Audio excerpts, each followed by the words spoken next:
So good morning, everyone. Welcome to the Grey Scott Thursdays. Grey Scott Thursday is a series of webinars we organize every Thursday at 10 on various HPC topics, such as this one today on memory allocation, which will be presented by Sébastien Valla from INRIA. But first, let me give you a little presentation of the organization team. So Pierre Robert is a research engineer from the LAP, the French Laboratory of Physics and Particles in Annecy, in the French mountains, and Karim Azoum and I from Terratech, within the French NCC called CCFR, and with the LAP of Annecy, we co-organize the Grey Scott Thursday and the Grey Scott School. Because the 17 Grey Scott Thursdays you will discover are held by 9 incredible teachers who will each of them give you webinars on their topics, introducing at the same time the program of the summer school. So what is Grey Scott School? It's a free summer school dedicated on programming and optimization on heterogeneous architecture. Created 2 years ago by Pierre with a few people in Annecy. We joined him last year to help him develop it not only in Annecy, but also in 12 satellite sites among 4 countries. Those satellite sites helped us reach more people by broadcasting the school live in their locations. So the summer school had a 2-week program, 1 week on CPU and 1 week on GPU, but everybody was free to choose the courses they wanted to attend, thanks to our a la carte option. So we finally trained over 500 people, and everything is available still on replays on our website and YouTube channel. So you can access it if you want, but everything was in French. So this year we are going European, so everything will be in English, like this webinar. And you have various ways to attend the school. As you'll see in the video I'm going to launch for you. And also we invite you to be part of the team and become a satellite site yourself if you want to host the school at your place. We are able to provide you everything, all courses, containers, access to the teachers, and also to connect you with our growing HPC community. So now let me show you the video for you.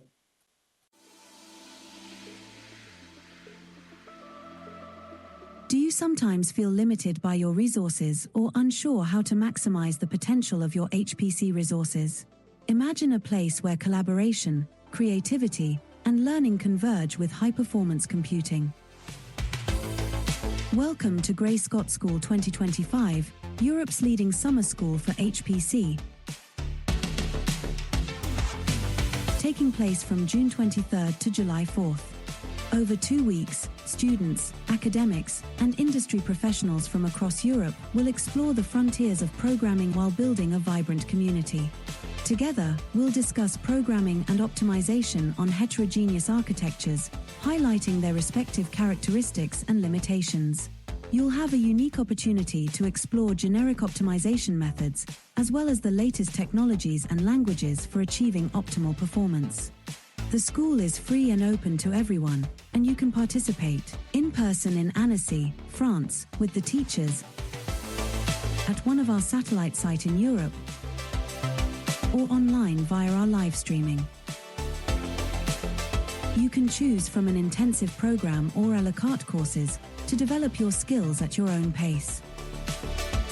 With the first week dedicated on CPU and the second on GPU architectures, you will study computational accuracy, vectorization, parallelization, compilation, memory profiling, unit testing, and the various programming languages C++, Fortran, Rust, Python, and Julia. In addition, we will study the MPI, OpenSHMEM, OpenMP, TBB, EVE, Kiwaku, Cycle, Thirst, CUDA, OpenACC, Vulkan, NumPy, Number, CuPy, CUNumeric, JAX libraries, and Legit, as well as computation with PyTorch and TensorFlow, and the G++, Clang++, NVC++, NV Fortran, GFortran, and DPC++ compilers. Throughout the course, you'll discover and use profiling tools such as Valgrind, Perf, Macau, Ensight, Malt, and NumaProf. Each session leads to a practical challenge, the simulation of Gray-Scott's diffusion reaction, which tries to describe how a chemical reaction evolves over time. Simple to understand, but complex enough to push the limits of optimization. Thanks to our specially designed Docker containers, you'll have access to a complete working environment to follow courses and exercises on your laptop or supercalculator.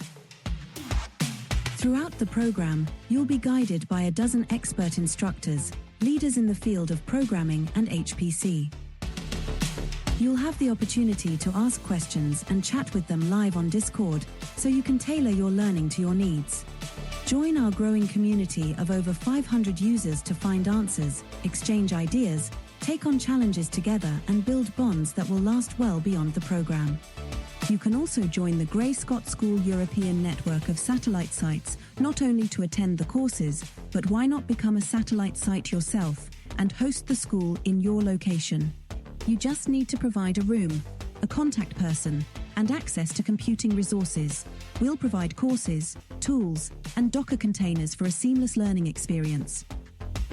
Gray-Scott School is free and open to all. It's your chance to master advanced programming and optimization, engage with a growing European HPC network, and push the boundaries of technology and training. You can kickstart your journey now by joining Gray-Scott Thursdays, a free webinar series previewing the school's courses. Don't miss out. Register today to attend, whether in person in Annecy, France, or at one of our satellite sites in Europe, or online via our live streaming. Gray-Scott School 2025, where HPC meets your potential. So if you have any question regarding the school, you can ask them in the Q&A section. And Pierre Robert and I will be glad to answer you. And thank you for listening to me. Now it's time to give the floor to Pierre Robert and Sébastien Vallat. Pierre? Okay, thank you, Marie. So today we will have a webinar from Sébastien about memory allocation and why and how to profile application about that, because you will see that we can have a lot of performance issue with that. So Sébastien did his PhD a few years ago about memory management and memory allocation. So he developed a custom allocator for that, and he used it in a really big applications. So that mainly what Sébastien does. It was to use his allocator on big CA application, and then developed also a system of data acquisition for LHCb when he was working at CERN, and now he's working at INRIA. Or again, he was working on big simulation, and now he's focusing mainly on memory allocation and profilers tool for the memory. I wish you a good webinar, and I give the floor to Sébastien. And if you have questions, you can use the Q&A section. Welcome to everybody. We'll now start the discussion about memory allocations, and we'll see why and how to profile with the memory profiling tools I'm providing. For this presentation, we will first give a look on the problem we can encounter about memory management, and to see if there is some existing tools to solve those problems. And after that, I will show the tool I'm providing myself, which is Malt, about malloc tracking, and NumaProf, which is a tool about the NUMA memory access issues. I want to give a special thanks to INRIA and University Grenoble because they are financing me this year to work full-time on Malt. So for the school, you will have some new features arriving. Of course. So as Pierre has told you, I made my PhD around memory management for supercomputers at the CEA and the University of Versailles, and working on a memory allocator, which was done to support multi-threading and NUMA for large numerical simulations, so dedicated to the problems which arise in these kind of applications. And after that, I wanted to expose to the user the view I have about the problems we can encounter about memory management. So I built Malt, which is a malloc tracker, which I developed as a postdoc at the Versailles University in the Exascale Computing Research Laboratory. and it is now open source, so you can use it freely. And after that, I derived Malt as another tool, which is NumaProf, which I made as a side project as a postdoc at CERN, which this time focus on the NUMA aspect of the memory management. So I will present both tools now, focusing a bit more on Malt because of the time limitation. So what is the base of the problem? If you search today, you can find, for example, some large servers. Let's say take one from Supermicro, for example, which has now easily 256 cores. This is quite common now. I mean, common for large servers, but even on your workstation, you have now multi-core processors since a long time. But also, you see that the servers which are available now can also provide up to 6 terabytes of memory. So this is max you can put in, but let's say 4 terabytes. This is accessible now easily. Of course, on such a server, we don't make running a small software of 1009 using 1 megabyte of memory because it's useless to buy such a server for that. So we tend to build some large software written in C, C++, Fortran, Rust, or Python now. And of course, when you have a large software, you encounter some problems because it will also do millions of allocations, not just a few. So you will probably start to have some issues about that topic in your program when you reach this scale. Also, in addition, if you build a large software, you probably don't write everything yourself, so you use a lot of libraries, which adds up on the problem because you probably don't know what happens in those libraries. And in addition, if you are making a large program, probably you hired some short-term contracts in research, or you have a lot of developers in your team. So the knowledge about the memory management is not stored in one location in the head of one person, but probably spread over a few persons. Which means that without a tool, it will be very hard to debug the application about that topic if there is some problems. And in addition, we also have a new feature now, which is common in mostly every computer now, which is the NUMA non-uniform memory access. When you have two processors or when you have so many cores in one processor that it is also splitted in NUMA domains. So we'll see both. And I will remind here that in 1994, there was two researchers, Wolf and McKee, who wrote a paper about memory management, and they were saying that we will hit at some point the memory wall. So they called that memory wall, saying that at some point, your CPU will compute so fast that it will wait most of the time the data coming from the memory, because the memory is not scaling at the same speed than the CPU today. So it's become slower and slower compared to the CPU. And at some point, most of the time is passed by waiting the data coming from that memory. So the processor builders have made a lot of efforts to try to postpone the time we hit this wall by adding the caches in the processors. So the cache hierarchy you can see here. So it has win in some effects, but the memory wall is kind of still be here for some applications, mostly when we are using a large data sets. So my keyword since my PhD is to say that if you are a developer, you need to understand the memory behavior of your, let's say, HPC, but it's also for other case. So the memory behavior of your application, if you want to have nice performances, or simply be able to run if you start to hit out of memory problem, which many people encountered still with the new machines we have with a lot of memory. So for the memory management, most of the time, the solution when you start to hit the out of memory problem is to add some memory to your servers, but another way is to use some profiling tool to find the source of the problem in your application. So let's first speak a bit about the performance, because to motivate a bit the discussion, I can show one of the results I had during my PhD, which is a run on a large numerical simulation, so multi-physics, multi-material, and mesh refinement, which is one of the biggest code I worked on during my PhD, which was something like 1 million lines of C++, so a large code base, which is impossible for me to understand in one go. So this application had some issues with the memory management part of the system.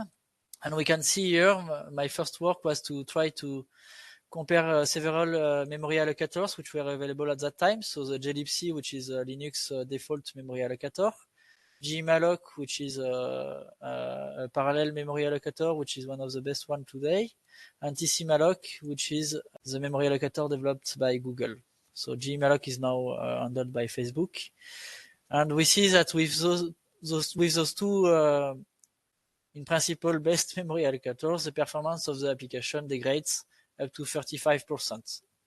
So already where we expect to win something by changing the memory allocator on this application, we didn't because of some reasons. I will not explain here, but what is important to understand here is that the choice of the memory allocator is impacting 35% of the performance and not just 1 or 2%, which is what we could expect without knowing this domain. Myself, I developed a dedicated memory allocator for the generic one for this application. So just replacing under the application the malloc in use, and I was able to gain at best 60% of performance improvements, so close to a factor 2, just by changing the memory allocator. So not recompiling the application and just running it with a different one. So this is under Linux. So one of the problem was the NUMA aspect, and the other one was that this application was making a lot of big memory allocations, which were killing the performance on the Underwood operating system. So I will not enter in this detail, but just to remember that when we speak about malloc, sometimes, not all the time, this is mostly an extreme case I'm presenting here, but we can see some very large impact on the performance. Also on the memory consumption, because the same application, depending on the memory allocator we are using, we consume a large amount of memory or not. And here we can see that glibc is a bit an average memory consumption, let's say it's 3 gigabytes. Where gmalloc, this is one of the reasons we were trying it, because we were out of memory on some clusters. We wanted to reduce the memory. gmalloc is efficient on that way because it reduced to 2 gigabytes. But on the other side, tcmalloc, which is supposed to be faster, because it was not the case in my previous test for this application. This side is increasing the memory consumption to 7 gigabytes. So let's say the gap is between the worst and the best a factor 2.5.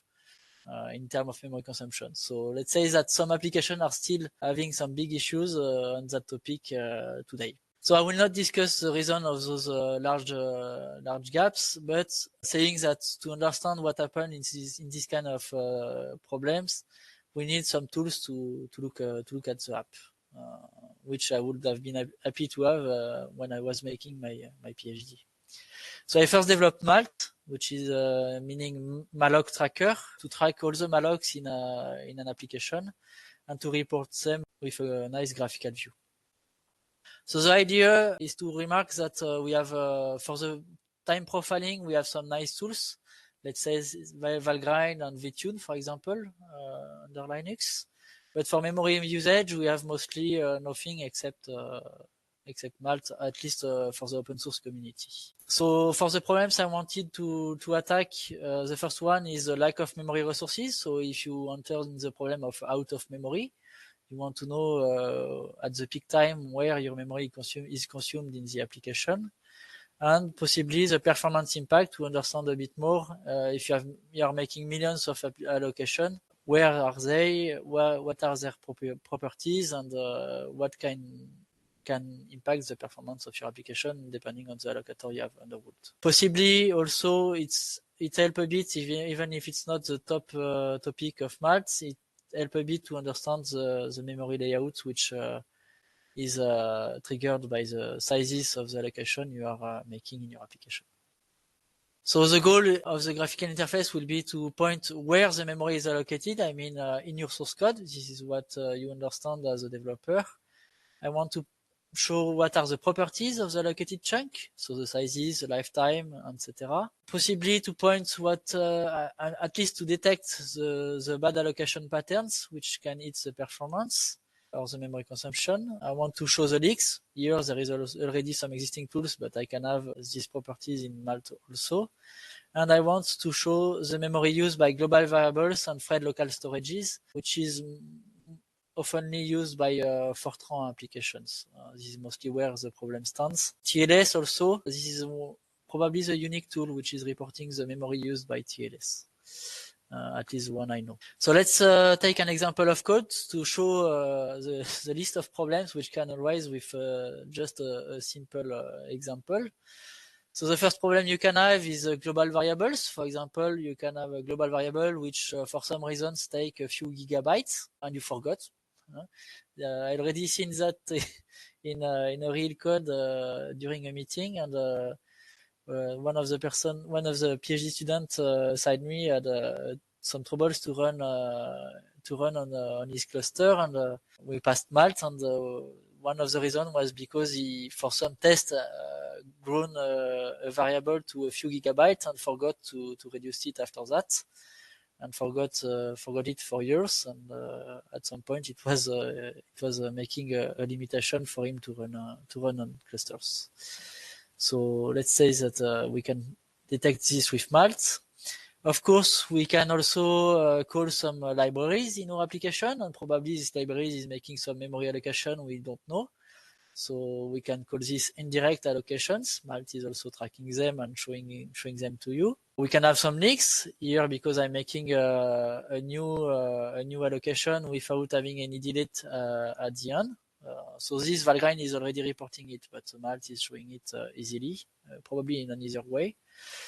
We can have also some dynamic allocation with very large size, which might probably lead to out of memory, and we want to detect them possibly if it's the case for us. And the last problem is the short life allocation, which is a problem not for memory consumption, but for performance this time.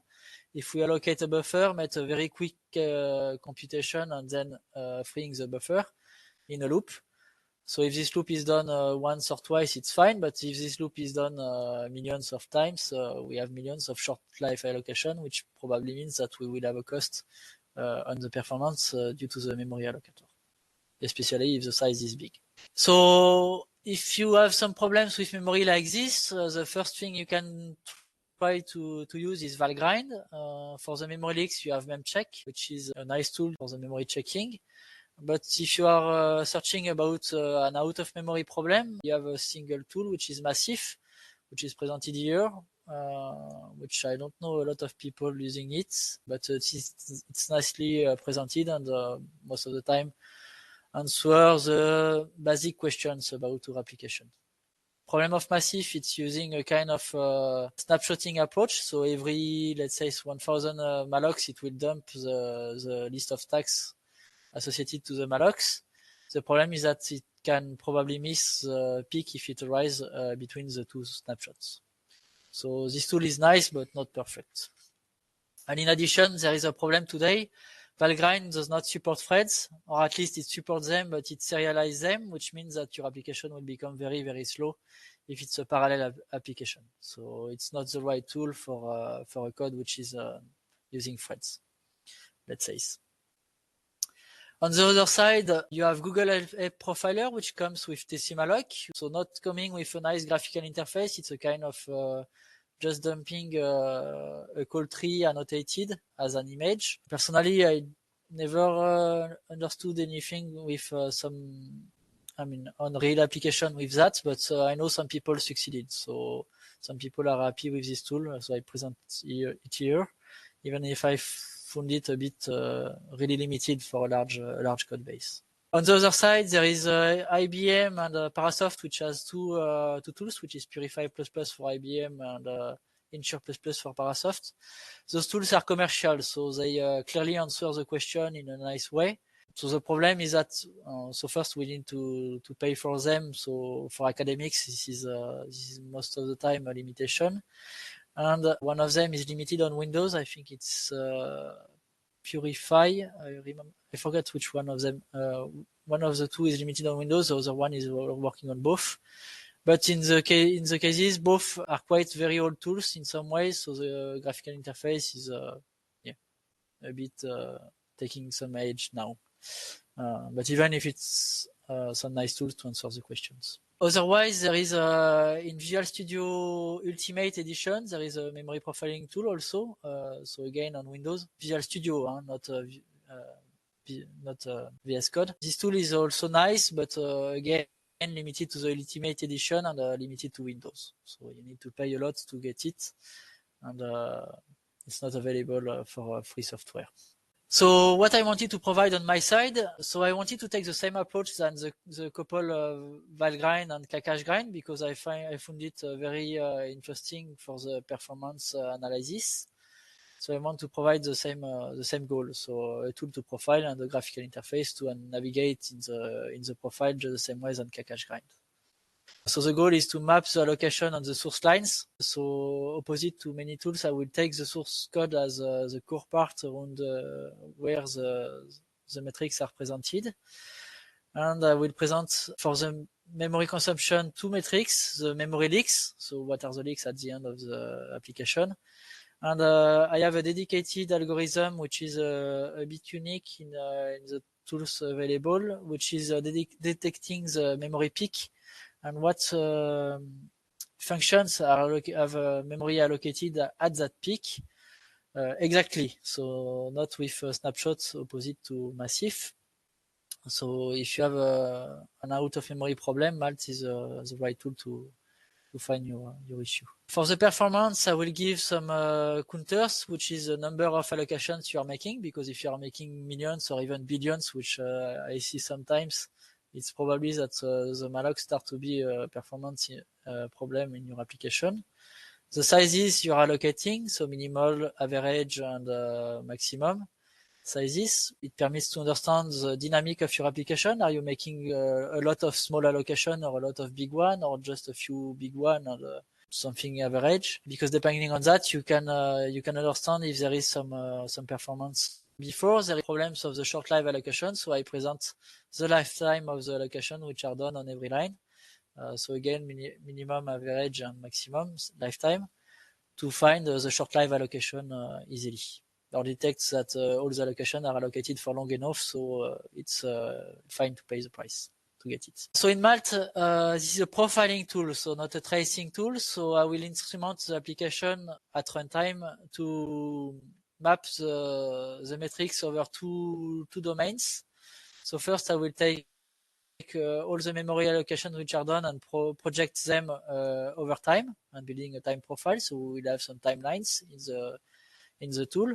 And I will also project it on the codes and call stacks reduced over that domain. And I will, of course, lose the details of each malloc because otherwise it will make a trace which is far too big in most large applications. So most of the time, the profile is between, let's say, 10 megabytes and 1 gigabyte. This is the larger I have seen up to now in JSON. So for the graphical interface, Malt comes with a nice web-based graphical interface, which is navigable inside your browser, inside your web browser. So it gives some global metrics, so the runtime of your application, the memory peak, the number of allocations, and the physical memory available on the machine, just to compare. So there is here a small summary about the run you have made, the command line plus the host, the date, the frequency of your CPU. And we will see here some global metrics. So I will not discuss them here. We will discuss them more during the school. But we see that we have mostly all the metrics which are related to memory management. So the global variables, for example, the physical and virtual memory peak. Because if there is a big gap between both, it means that probably there is some issues. The number of allocation, recycling ratio, and a lot of metrics which are explained in the interface. Malt is also able to give some warnings if some metrics start to have some really big values or some values which are far away from some other metrics. It gives you some hints to say that probably there is some things to look on this aspect in your application.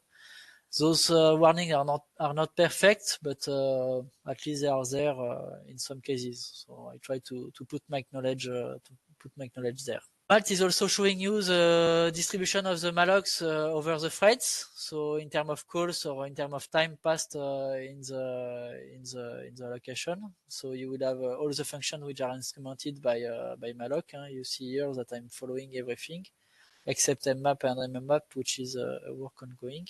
So this is not really interesting for the performance itself, but sometimes it permits to understand how the memory allocation are distributed in the application. Most of the time we can see that the thread 0 is doing all the allocation and the thread the others are making less, but this is sometimes important to get it balanced depending on what we want to do, especially if we are working on a NUMA node, as we will see later.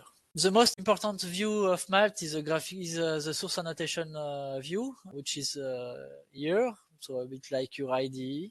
So you have the list of functions which has been instrumented by Malt, the list of metric you can select, and the source code annotated with the metric you selected. So you can see directly which line is responsible of the memory allocation, so either a number of allocation, memory sizes, and lifetime, etc. When you click on one of the line annotation, you can get the details on that location and the call stack which leads to that location, annotated with, of course, the metric you selected. So most of the time, this is a view which is interesting to understand what is happening in your application and at least find from where the problem is coming in your code. You also have a view of the call stack directly as a graph, annotated with some colors to follow the hot path, and you can click to dig down in the diagram. Again, getting the summary of the node you selected in the view. Of course, memory management is also dynamics, because your application will have different phases or different ways of running over time. So you will find some time charts with a rate of allocation in terms of operations, the memory available on the systems.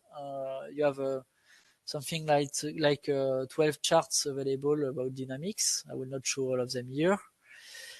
You have also the distribution about the memory sizes. Here it's interesting because if you see an example on an application with an example like here, most of the allocation are the few millions, getting millions of 16 bytes allocation is probably that you are consumed 2 times more memory than what you need, because the memory allocator with a 16 bytes block need to also have, probably depending on the allocator, 16 bytes to handle this memory. So you probably double the memory consumption of your application if you're allocating your memory like this, and probably also trash your caches, which means that you probably also reduce the performance of your application if you have this kind of chart in Malt.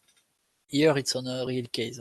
You will find also, as I said, the global variables, so listed per libraries and executable. So the global variables and the TLS. So TLS, the memory will be multiplied by the number of threads you have, because it will duplicate the thread local storage for every threads, which means that the memory is consumed. And distribution about the variables themselves. So you will get the list of variables names and their size relatively on the chart. Currently, I don't yet have a way to click and go in the source code, but this is something I want to add if I have time. So let's take some examples to show what we can see with Malt. At the surface, there was one CFD simulation of ABP, which I tried when I was developing the tool at the Exascale Computing Research Lab in Paris at Versailles. And this was because one of my friends was working on this application and had some issues at the initialization time, because initialization of the application was taking roughly 5 minutes to start. And I passed Malt, and at some point we have seen this kind of chart. So this is here presented the allocation rate, so the amount of memory allocated per seconds. And we can see that per seconds this application at the initialization, so up to this time here, is allocating up to 6 gigabytes per second, which means that it's exchanging a lot of memory from and to the system, which I know from my PhD that it costs a lot if we do that with large amounts of of volumes. Here we see also a specific topic, which is that there is a fast allocation, then it's going down in terms of speed, which if you search in the code annotation, you will find that most of the amount of memory allocated in terms of sum is on these two lines here. So this is a Fortran application.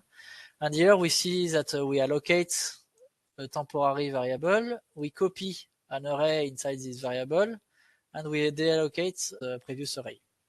So if you think a few seconds, you will understand that this is a realloc pattern, allocation, copy, free. So why they make this by hand? It's because that in Fortran there is no realloc, so they made it by hand. But as they were calling this a lot of times and with small gaps, they were hitting a bit a memory performance issue at the startup of their application. So in some ways they were right because there was no other way to do, but where it was wrong is the sizes they used to grow because they were growing with a small elements per element, let's say. So we made some patches with them so they can make it with big gaps, so still growing but by a large amount of elements.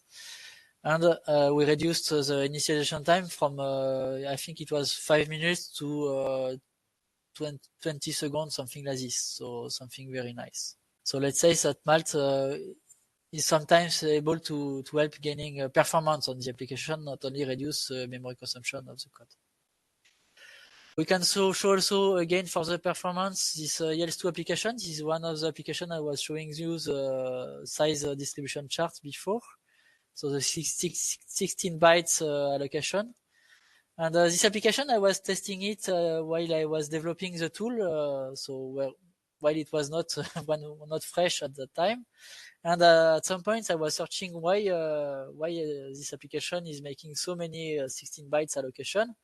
And I found by searching with the allocation count, I found this part of the code in the simulation, which is making an access to an allocatable array via a structure.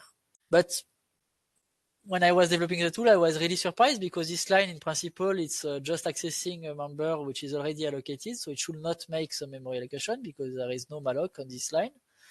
And I discovered by being surprised. At the beginning, I was thinking my tool was buggy by showing this line, but no, in practice, I discovered that sometimes GFortran can decide to make some memory allocation for you.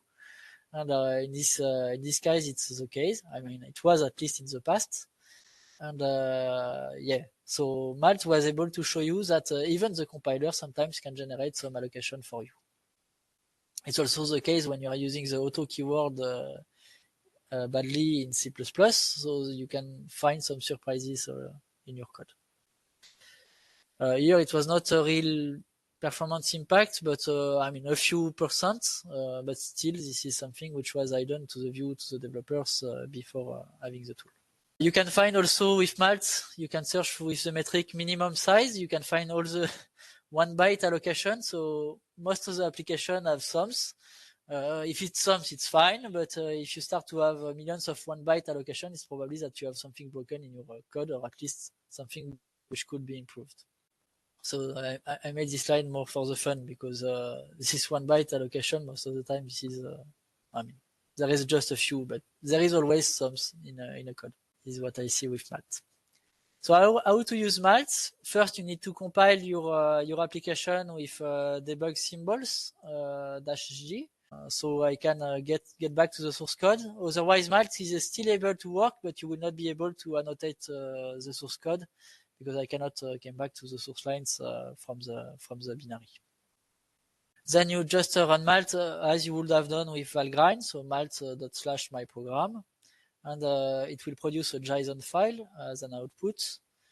And you just then launch the web view, which is a kind of lightweight web server with the profile JSON file as a parameter. And then you open your browser on the localhost, and you get access to the view, and you can navigate in the profile.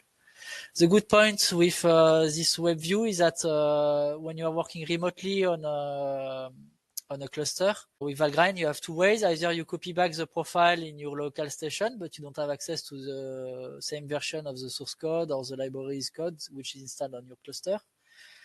Or you run Kakashgrind remotely with the X-forward approach, but then you get a very slow interface. The good point with Malt is that you just forward the connection to the minimal web server remotely, and you get a fluent interface in the web browser, which is nice. So I will stop here about Malt. Probably I will have time to make a small demo at the end, and I will move to NumaProf. So I will remind a bit of concept about NUMA. So NUMA, this is what? This is non-uniform memory access. So memory accesses with two CPUs. When you have two CPUs, of course, due to the memory rule, it's not possible to make both CPUs to accessing the same memory. Otherwise, they will be limited as a saturated highway to access the single memory which is available. But we prefer to make such a way that each CPU has its own memory and there is a link between those two CPU. So CPU 2 can access the memory of CPU 1 getting through CPU 1, which means that if you are making a remote access from CPU 2 to the memory linked to CPU 1, you will pay a price. So this means that if you are making a mistake in such an application running on a server like this, you will have a performance penalty. This becomes a bit more complex because now probably you have on some servers 4 CPUs. This is one of the servers I was working on during my PhD, and in this case, you can have several configurations. Either you access the memory locally, or access to the closer CPU, or to the CPU which is far away. If it's far away, either you pass by a crossbar in the middle, or if there is no crossbar in the middle, you access by making the jump between two CPUs, which start to cost even more. And if you want to make even harder, I was working during my PhD on this workstation. This is a big server with 16 CPUs at that time in 2010 with 128 cores. And so 2 levels of NUMA nodes because there is a 4 CPU grouped together plus a bridge between the islands of 4 CPUs. Which means that on this machine, if you make a NUMA memory issue into your code, you will pay a very high price to access the data which is on the other side of the machine. So of course, if you start like this, it's not easy, but you can notice that now the CPU has started to have a lot of cores. So the problems arise now inside the CPUs because with a lot of cores, it's also a problem to make all those cores to access the memory. So most of the memory of the processor provider are now also splitting the CPUs in NUMA domains. So let's say 2 or 4 NUMA domains. This is what you find commonly inside your CPUs, even sometimes on the laptop when you have more than let's say 16 cores on your CPU. And they add up something interesting also, which is MCDRAMs, which is some fast bandwidth memory inside the CPU itself, which adds up a new hierarchy of memory inside the architecture. Of course, if you have a processus which is running on a single NUMA domain, you have no problem because it's accessing only the memory locally. So this is what you are doing when you are using MPI, for example. In MPI, it's recommended in a NUMA station to launch one MPI process per domain, so you avoid totally the NUMA issues. But if for some reasons you want to share the cores in a process which is bound over the 2 NUMA domains, you will start to enter in some difficulties because you will have to handle by yourself the NUMA checking of the accesses and the allocations you are making. Problem, let's remind that about the memory management, you have in practice the virtual memory and the physical memory in a computer. And it's up to the operating system when you first touch your memory to give you the physical memory which is associated with it. And let's remind that it's done on the first touch and not on the allocation time. So when you allocate a memory segment at the beginning, it's just a virtual segment, which is allowing you to access the memory which is inside. And at the first touch, the thread 1, which is probably on NUMA node 1, if it's bound to it, will first touch the memory, so the operating system will say, thread 1 is on the NUMA node 1, so I will give memory to the NUMA node 1. If thread 2 is bound to the NUMA node 2, then on the first touch, of course, the operating system will give the memory bound to the NUMA node 2. And if we have a first thread which is not bound, so moving from one domain to the others, depending on where it is, where the thread is at the first touch time, it will map the memory on the NUMA node 1 or on the NUMA node 2, which means that you will probably break your memory mapping in terms of NUMA. So let's say, remember that first thing when you are using NUMA, you need to bound your thread to one NUMA domain so they don't move between one domain to another. But in terms of memory, there is one common example, which is OpenMP. So let's say you have a large CPU with 32 cores. This is what you have on several servers. This CPU is split in two NUMA domains, and you want to run your nice OpenMP code on this cluster as a whole. And you have this example in your code. So you first allocate your memory with a malloc and then make a memset to put some zeros or any data you need to initialize your arrays with. And then you access your data in parallel to make your computation with a Pragma OMP Parallel 4. Problem, there is a performance issue if you do that because your allocation is done in sequential, and in practice, if you want to have your first touch made the right way, you need to make the initialization done also with OpenMP. If I don't put the Pragma OpenMP as the first touch is done by the thread 1, because there is a single thread, all the memory is bound to the NUMA node 1, which I then access in parallel with both NUMA domains, so I will have a NUMA issues. If I'm making the Pragma OMP Parallel 4 for the initialization, so the same one than for the accesses which are done later, I will split the arrays, let's say in two, for example, and thread 1 will put all the data in NUMA domain 1, and thread 2 on all the data on NUMA domain 2. And when it will access again, it will be rightly placed.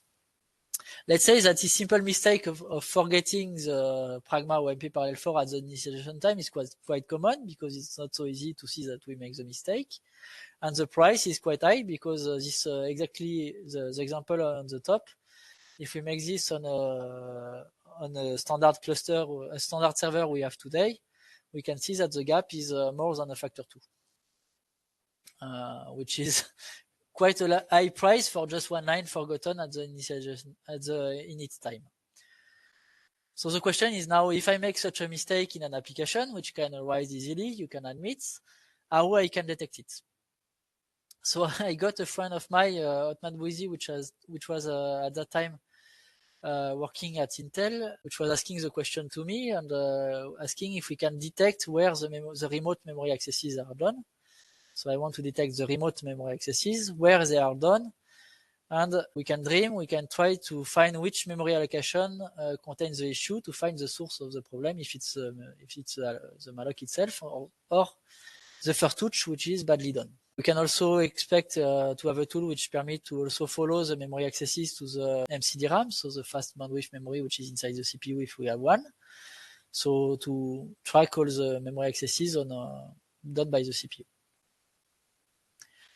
So for that, I built NumaProf, which is a way to profile the NUMA aspect of the application.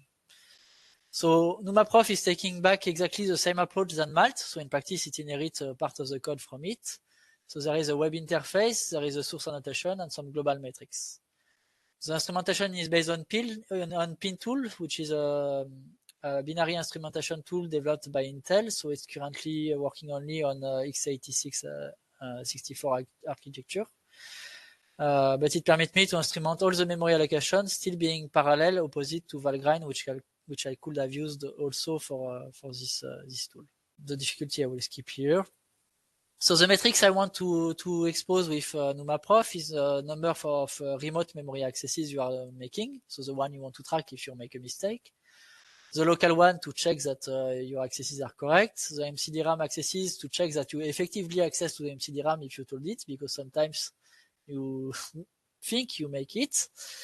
You want to know which pages are pinned or not pinned, meaning that the pages which are limited to one NUMA domain or randomly placed on the machine, depending if the thread which has made the first touch is not bound at the first touch time. And you need to know for that where the page is and where the current thread is. So NumaProf is tracking the thread location, the location of both. Of course, NumaProf will have a large overhead because I'm instrumenting all the memory accesses, so I don't, in addition, follow the call stacks. So you will get only the reports based on the functions themselves and not the call stack fully. So of course the overhead is large, as I was saying. So if I would have made the tool based on Valgrind, I would have mostly a linear loss of time because Valgrind is serializing the thread. Which, if we have a NUMA application, we have a lot of threads probably, so this is not the right way to do.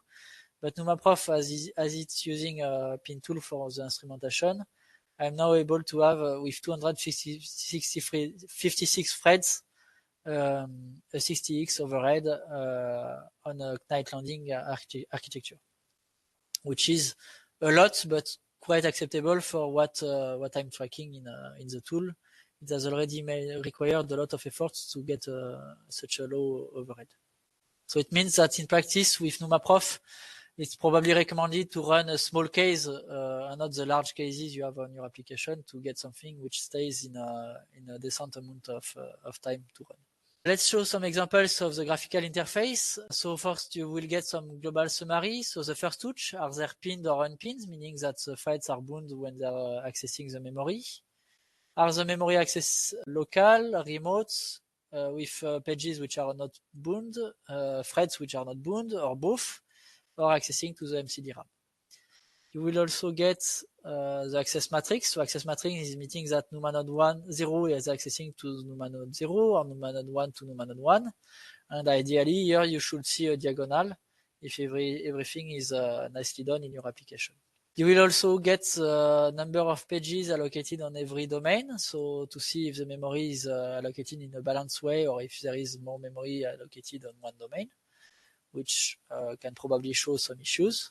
Here we see that in this example we have more memory allocated to 0, and we see that the NUMA node 0 is allocating data in most threads. I updated this chart in the new version to show, I forgot if it's threads or NUMA nodes. It's done in the new interface, but not in this screenshot, sorry. Anyway, you should get a diagonal here to get a nice approach of your application on NUMA properties. You will also get some statistics about threads to see if some threads are making some remote accesses and not the others. Here, for example, we see an interesting pattern which we will show during the school probably, where one thread over 4 or 5 are making some remote accesses and the others are making mostly local accesses. So here I can give the hints. It's due to the huge pages, depending on how we cross the limits. So we can understand some deep effects on the applications due to NumaProf. You will also get some details about the threads. So each threads will be tracked and show you the number of remote accesses for every thread, the movement of the threads, how they are bound on the machine, etc. So you can understand the dynamics of your threads kind of easily because there is a log. And the most interesting view of NumaProf, just like for Malt, is the source annotation, where you will get the list of functions, the metrics you want to look on, and when you put your mouse on a line, you will get all the metrics related to that line to find. Mostly what is interesting to follow is the remote accesses or the unpinned first touch, which is the problematic part you want to track in an application based on NUMA. Let's take an example here. This is an Hydro application. This is a small a small benchmark which was used in a center I was working on in the past.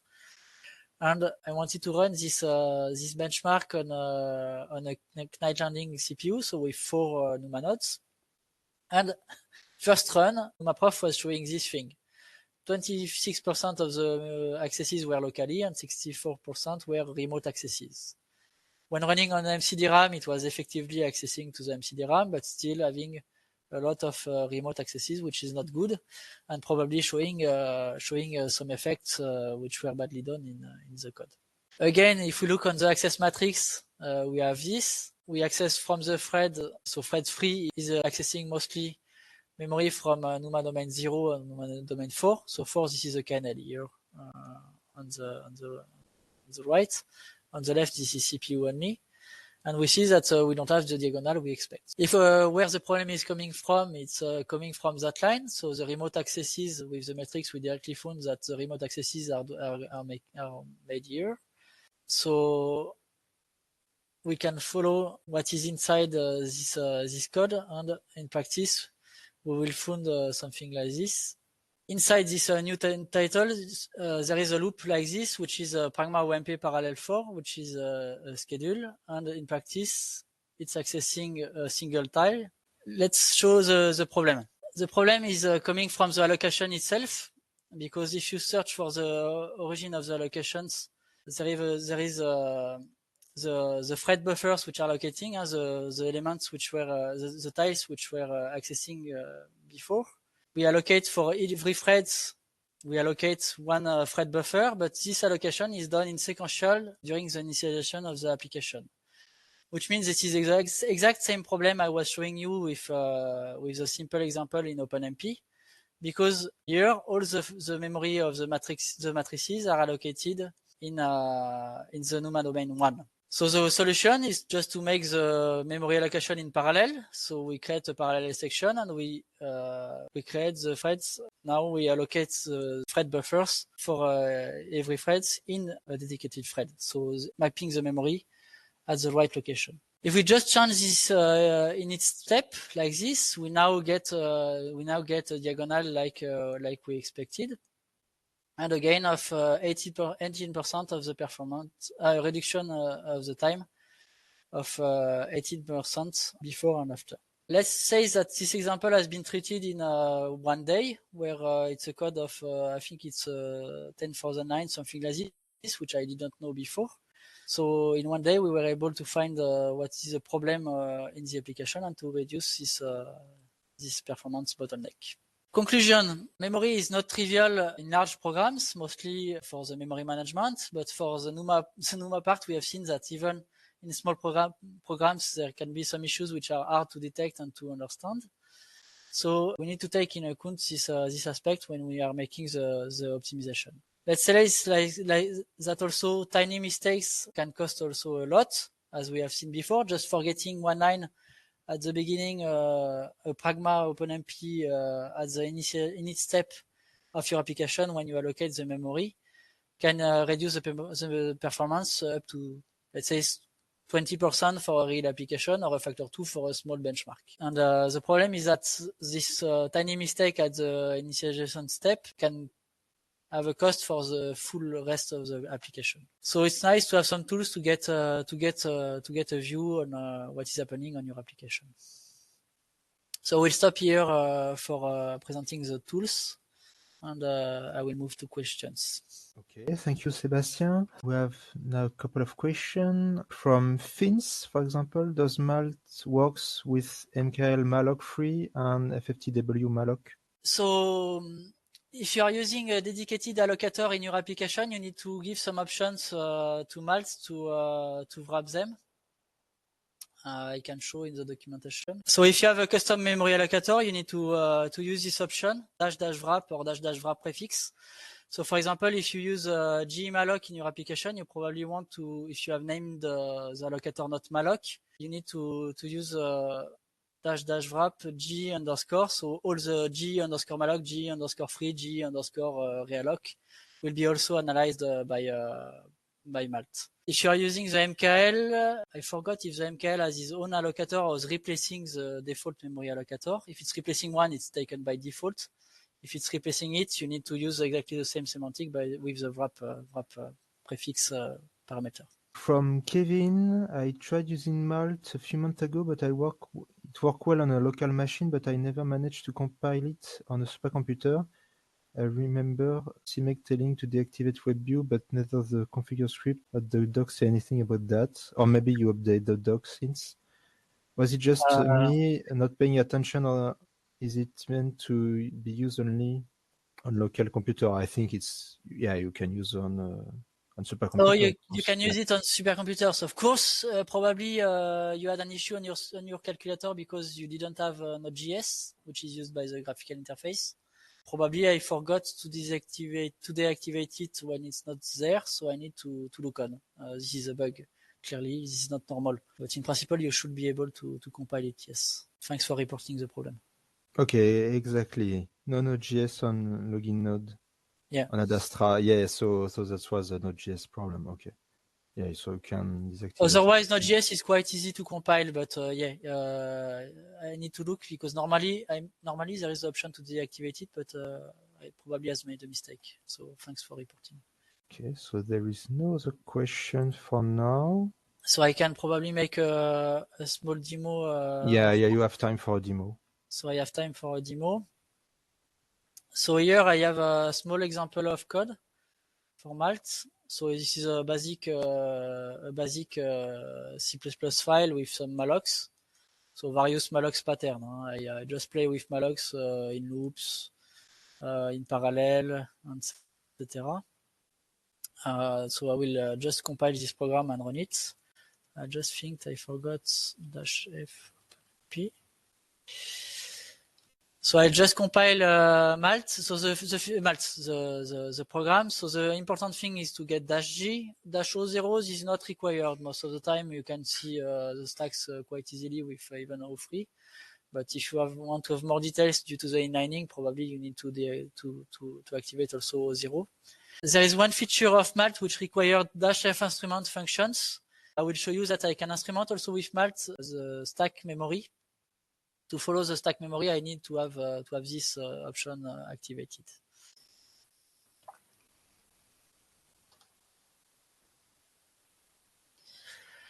Okay. Sorry, because yesterday I was fixing something in my development branch and not install the master one. So I'll malt-webview-ish the JSON file, and I open the interface, which is coming on the other screen. So I put it here. So the good point also with a nice web interface is that we can zoom on to read more easily.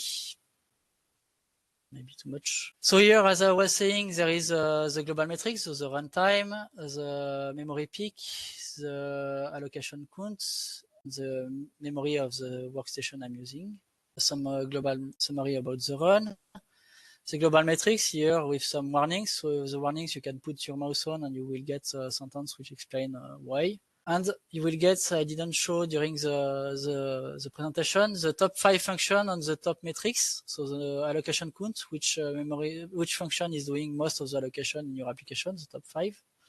The top 5 in terms of cumulated allocation, so the sum of the allocation which has been done. At the memory peak, who is consuming the memory? So if you want to reduce the memory peak, this is where you need to look on. And the leaks, if you are searching for the memory leaks which are in your application. So then from that, you can click, let's say for the peak, you can click on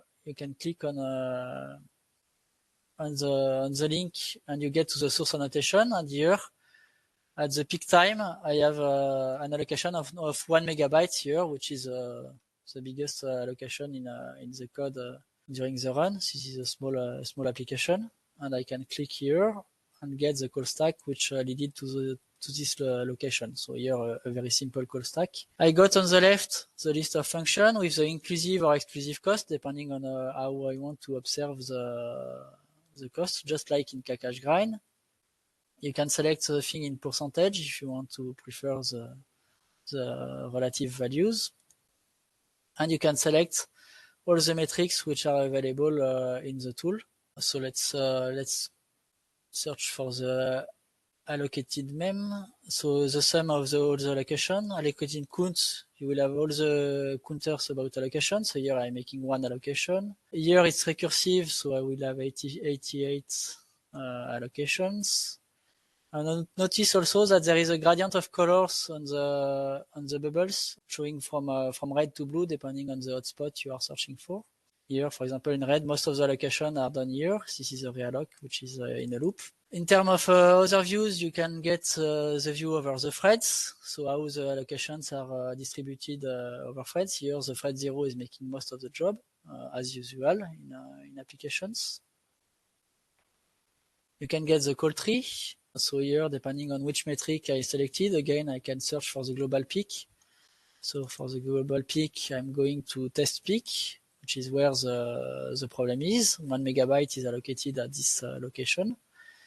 And I can eventually view this part on the source code and jump in the source code if I want to look at the malloc itself. You get also the time analysis. So here we have the memory allocated over time, so virtually or physically. So here there is a segment which is allocated but not used in practice.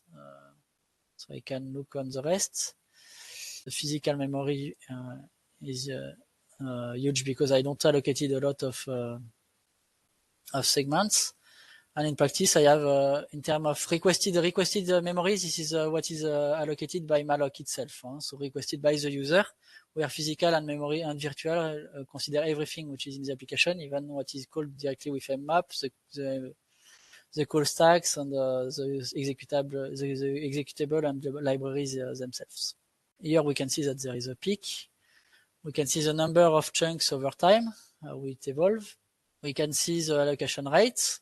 Here we have a peak about making a lot of allocation in a few seconds. The rate in terms of operation also. So here it's a rate in terms of memory size, because if it starts to reach gigabytes, it's probably that there is some effects on the performance on the application. Here it's the case. And we have the system memory, which is available to see how it decreases when the application increases its memory consumption. We can see also the memory of the stacks. So here we have 8 threads. The thread 0 have the larger stack, so it's consuming a lot. I mean a lot, more than the others. The stack instrumentation is more interesting for Fortran application because also as they are using global variables, they are also using sometimes some very big stacks variable. C and C++ is less useful in practice. Like here, the stack is using only 6 kilobytes. This is not a problem at all. And we see the graph over time about the stack memory usage. And you can see also for the stacks of the thread 0, so the stacks of the thread which use the most memory, which function is using the memory. So allocant stack recurse. This is because I have a recursive call here, which is using a small arrays on the stack. We can see the distribution of sizes. So here most of the allocation are 64 bytes with various charts depending per sizes or per ranges in log scale to detect when there is a lot of sizes allocated in the application. We can see the sizes over time, so which size of blocks we are allocating during the phases of the application. So here we have mostly small sizes plus something growing at the end, and the realloc, which is tracked with all the jumps which are done, all the gaps. Here we see that we are jumping from one size to another all the time by jumping from by 16 bytes, which is quite small. It means that probably this application can be optimized by using larger gaps if it's done a lot. Or here it's 255 times, so it's not too much. But if it starts to become millions, probably there is something to improve. We can see the realloc scatter chart just to see from where we are coming to where we are going. And the realloc chart, which is a kind of a wheel with all the jump represented about the realloc sizes. So from where we are coming to where we are going. The global variables, so which binary is taking most of the memory and which variable is taking all the memory. So here I have a TLS array which is taking 38 kilobytes. This is very small for this program, so no problem for this example. And so here as a pie chart, or here as a chart with as a bar chart with every binaries or every variables to find them quickly. So here in red, the TLS multiplied by the number of threads and the global variables presented once. That's it for the interface. Okay, we have a question from Anton. Do you need to enable some special Linux kernel features to be able to use those profilers, or is the analysis done completely in the user space? It's done completely in user space, so it's using nothing from special. The only thing is that your application should not be built in static because I'm LD preloading myself in the application. So if you build your executable as static, it will probably not run. But apart of that, there is no constraint. Okay, so you don't need the perf event paranoid stuff of the No. kernel or stuff like that. No, Okay. nothing of that. No. Okay. That's also not the case for NumaProf. NumaProf required mostly nothing from the system. So for Malt, I'm full-time on the tool since a couple of weeks. So probably during the school, I will give some news and a lot of improvements which are required since a moment, and I wanted to do. So mostly bug fixing and performance issues and probably new supports. Python is on the road also. And maybe one question, if you have multi-process application, do you need to run one Malt instance per process? How do you handle that? Yeah, if your application is multi-process like MPI, Yeah. So in this case, you just run malt slash your MPI run your application. So MPI run dash np3 malt your program. So you intercalate malt after MPI run. And in practice, so I don't have MPI on my station, but so it will produce a profile for every process, and you have a dedicated option for MPI because otherwise the processes are named. You have seen the profile is named with the PID of the process, and if you want to use MPI, there is an option which is --MPI to say to use the rank instead of the process ID to name the profile files. So that's currently the only thing I'm providing. So in some ways, I'm supporting it in the sense I'm giving you a profile per process, but I'm not merging the profiles themselves. It's up to you to look on each one separately. There is something I would like to do at some point if I have time this year is to be able to merge the malt profiles in some ways when they are done on the same node, but it's not yet available. So there is a question about GPU side. Any plans on GPU side? So currently nothing on GPU. If I have time before the end of the contract I have now to work on Malt, I will try to look a bit on that. Yes, but this is probably an optional feature if I have time. For Python, this is on the good road to get it. So for the school, we'll probably be able to show a prototype with that. And maybe one other question. I try to spend the last minute with the last question. Can you also run Malt inside a container? Or an Yes. Athena, for example, on a cluster? Yes, as Malt is just making an LD preload as a library which is injected in the app. You just have to install the Malt in your container and to run it as a standard run on the workstation itself. Okay, so if you have the habit to use containers to run, if you have the habit, so the only thing is that you need to install Malt inside the container and not outside. Yeah, otherwise but you can have a dedicated container with Malt on top of all your application, and then you can profile it well, as you usually do without Malt. So there is a question also: is Malt example shareable?